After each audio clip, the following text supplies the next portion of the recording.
Hi all, CJ here, answering your questions from the third Q&A video. I received lots of great questions and I did my best to answer everyone.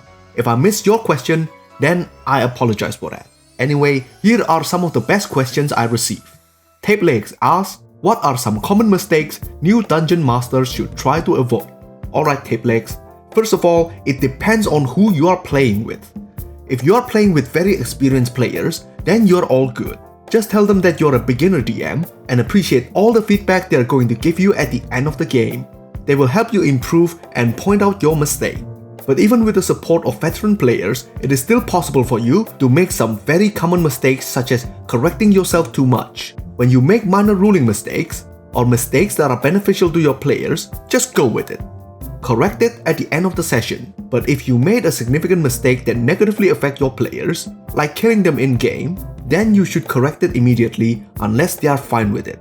Consistency is king. You will quickly lose your players' confidence if your ruling isn't reliable. This applies for both experienced and inexperienced players. A common mistake you can make when playing with inexperienced players is to give them too much freedom. Yeah, I know, it's paradoxical, especially since D&D is supposed to be the game that lets you do anything. Giving beginners too many options often create choice paralysis. It's an instance where a player is given so much choice, they end up not taking any. There are a few ways of overcoming this, one of which is to provide a narrative railroad, such as a quest they've already accepted at the start of the game. Another method is having an NPC accompany the party and have him or her tell them that they can choose to follow the order or refuse them. That would reduce their options to 2. If they want to create their own objectives, then more power to them. Encourage them to do so. The next 2 questions are kinda related, so let's start with Mickey's. Mickey asks, what's the worst mistake you've made as a DM? Well, I told him that my worst mistake is not a total party kill, but an unsatisfying ending caused by a player that prefers to mess things up rather than achieving the campaign and the party's goal. I was an everything goes sort of DM that lets everyone do what they want. Most of the party members work so hard planning and role-playing to achieve their common goal, but sadly, some people derive their fun solely from ruining other players' enjoyment. There are many terrible things a player can do to another, but let me list the things that are annoying to the worst. Hurting another player's character, whether it's intentional or from friendly fire, is quite awful, but since hit points recover, unlike in the real world, it's not too big of a deal. Worse than hurting is stealing from another player's character, especially if it involves a treasured magical item. Hit points recover easily after a rest, but your possession do not, unless you try to retrieve it and in the process, conflict happens. Killing is a major no-no, and causing death can be just as bad. If the players have not agreed to plot-based conflict at the start of the campaign, then something have gone terribly wrong. The players need to talk this one out. I think the Dungeon Master should mediate the conflict. It would be ideal if the Dungeon Master has some real-life conflict resolution skill.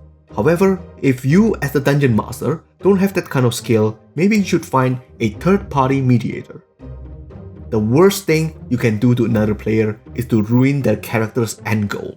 The existence of the character itself, their raison d'etre, is to achieve that very goal. In D&D, the dead can be revived.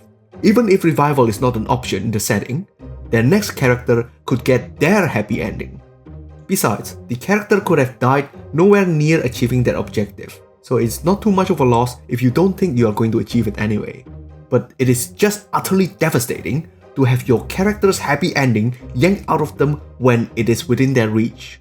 Since then, I have learned to contain a player's antic so that they can get their enjoyment without ruining everyone else's fun, and the good ending everybody worked so hard to get. I relegate their antics to be part of the comic relief and banish them to the comedy zone. In general, if players have not agreed to backstabbing and competing goals at the start of the campaign, then it is better to avoid that throughout the campaign. Okay, last one. This is from Leslie. Leslie is currently playing an evil campaign. As a Drow Lich, her character is neutral evil, but she doesn't want to be censored to the other players.